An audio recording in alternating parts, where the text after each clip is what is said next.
What can you do when you want to use a rhinestone design, but you don't have any rhinestones? Well, it's actually a surprisingly easy fix.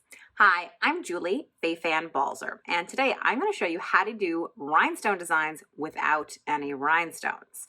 So I'm going to begin here in Canvas Workspace, and I'm going to use the search bar at the top. Just go ahead and search for rhinestone. And I'm going to hit return. And here I can see immediately all of the free rhinestone patterns that are available to me. So I'm going to go for this cute little bat right here. And when you click on this project or any of the projects, you will see, of course, that you get a picture of the project. You get a video with instructions, a recipe. You can download all the parts. Easy, easy. So we're going to begin by going ahead and downloading the rhinestone part that's right here. So I'm going to go ahead and click on the download button, which is the little arrow that looks like it's going down to maybe in a tray or something like that.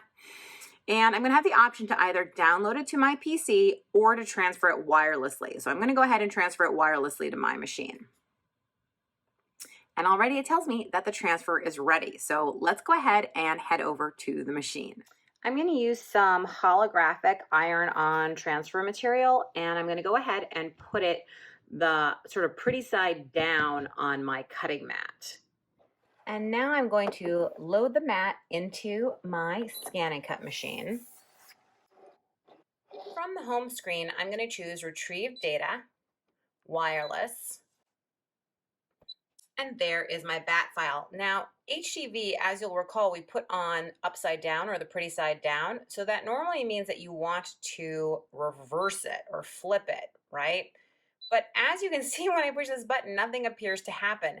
And that is because this is a symmetrical file, so you don't need to do it. But it is a good practice to know that if you have something that isn't symmetrical, you must flip it, okay? The next thing that I'm gonna do is I'm going to use this icon, which is the scan icon, and I'm going to go ahead and scan in my material so that I can place my bat on it.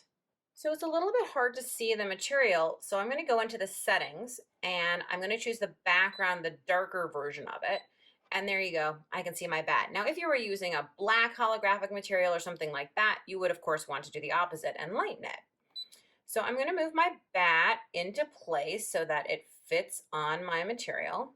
I'm going to say, okay, please select, cut, and now I have to change a couple of the options here. So the first thing is I want to, by hitting the wrench tool, scroll down to the second page and I want to turn the half cut on. Now, normally the default setting for half cut pressure is going to be 0 or auto, which means that, you can always see any default is in a black box, right? Any black box is the default. I have found that my machine is doing a little better with the half cut pressure up, but that's why we're going to do a test cut to make sure that those settings are correct. The next thing I'm going to do is I'm going to turn the weeding box on and I'm going to say, okay. Now you can see this weeding box has created this box around here to make the weeding process more easy. And of course I said we were going to do a test cut, so I'm going to press test. And you can see the test cut is not on the material at all. So what I want to do is I want to drag it so actually it fits sort of in the lower corner of the interior of the weeding box. That's going to make things easier for me. So once that's all set, then I'm going to go ahead and press start. So the machine has only just cut the test cut, and I'm going to come in and sort of feel for where the test cut is, and once I feel it, I'm going to see if it comes out smoothly.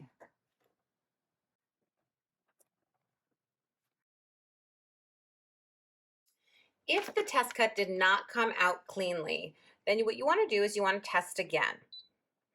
And what you want to do is you want to move the test cut. That's very important because you don't want to cut in the same place again. And then you also want to adjust the pressure. So again, it's not this cut pressure. It needs to be the half cut pressure, okay? If it did not cut all the way through, you want to raise it. If it cut too much, then you want to lower it.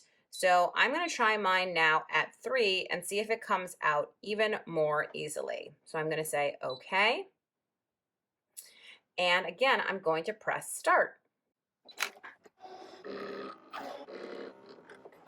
I'm going to feel for the cut, and then I'm going to put my hook tool into the corner, and see if this comes out nice and easy. Looks great. Again, if there's any ripping or tearing, or if you have to really pull it super hard, then you want to adjust it. But I think I'm okay now, so I'm going to go ahead and simply press start.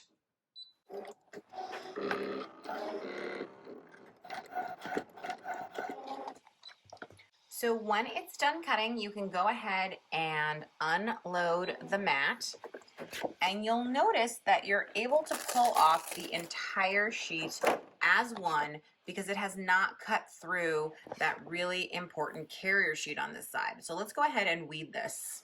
Weeding is the process of removing what you don't want. So we should be able to basically pull away background here and just be left with our little dots of rhinestones. So here is my fabulous bat design on my carrier sheet, and if I flip it over, you can see how it really looks like rhinestones. So that bat file actually had another part. Let's go back to the computer. So I'm back at my computer because I need to grab the other part of the design. So you can see up at the top it says Rhinestone Bat Cap, and I'm just going to go ahead and click on that part. That's going to take me back to where I can see all the different parts. And then I'm going to do the same thing that I did before, but this time with the bat part of it, and I'm simply going to download it and transfer it wirelessly.